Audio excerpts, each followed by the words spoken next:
Guys, Thor's got a new haircut. What's Kyle gonna do? Don't know yet, but what we do know is gonna blow your mind on today's Nerdist News. I'm gonna shave his head.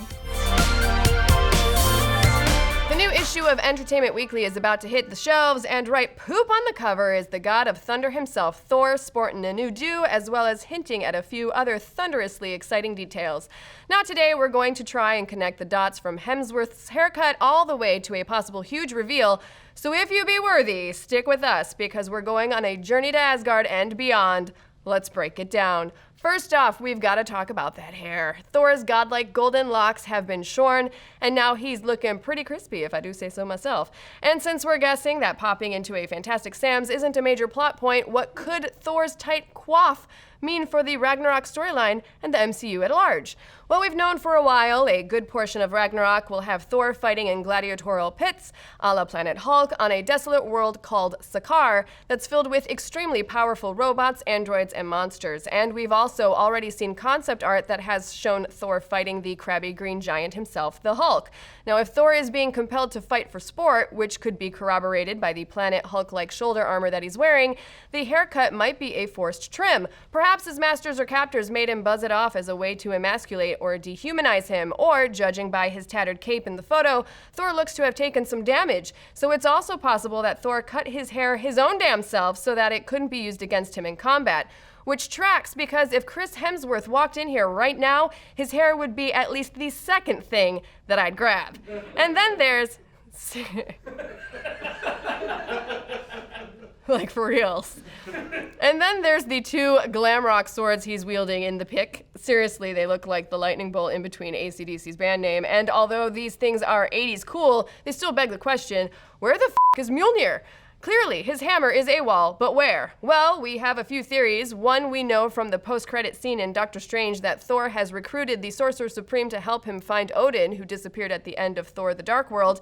And inasmuch as Doctor Strange does a good deal of interdimensional traveling, it's possible that Thor was forced to leave Mew Mew behind on Earth due to magical interference and/or some kind of otherworldly airport security. Or, given the fact that Doctor Strange is still a relative noob wizard, maybe a miscast spell has caused the hammer to be temporarily lost. But we think it's more likely that Thor's hammer was taken from him.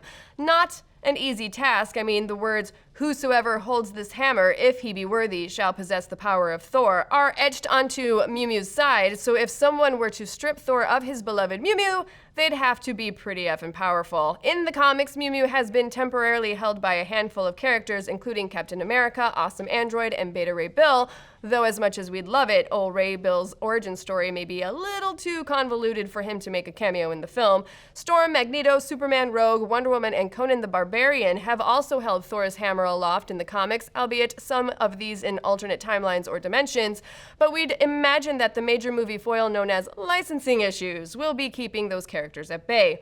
But wait, we're forgetting one other person, or more precisely, Android, who has managed to wield Thor's hammer, and this doesn't require any comic book deep diving to discover. It's right there in the movies. In Age of Ultron, after all of the Avengers competed to see if any of them could lift Mew Mew off of Tony Stark's coffee table, it was the newly born Vision who actually managed to do it. So does this mean we think the Vision is also going to find his way to Ragnarok?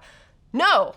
But we do think he offers a pretty big clue as to who can and can't swing the hammer, and it's embedded right there in his forehead. His Infinity Stone could make him worthy, and if that's the case, then could someone else with an Infinity Stone be deemed just as worthy? And if so, who else could have an Infinity Stone as well as the incentive to knock the God of Thunder down a peg or two?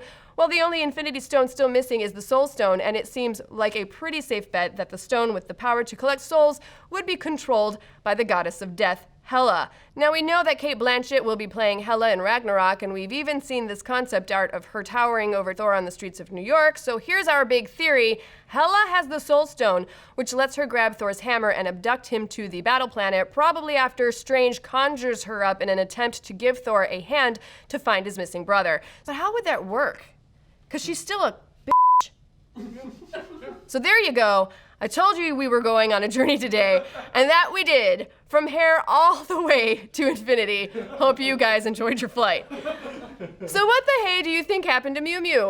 What do you think of Jeff Goldblum's Grandmaster's reveal? Does Hela have the Soul Stone, or is it just an orange herring? And if Chris Hemsworth walked in on you right now, which part of him would you grab? Let's discuss.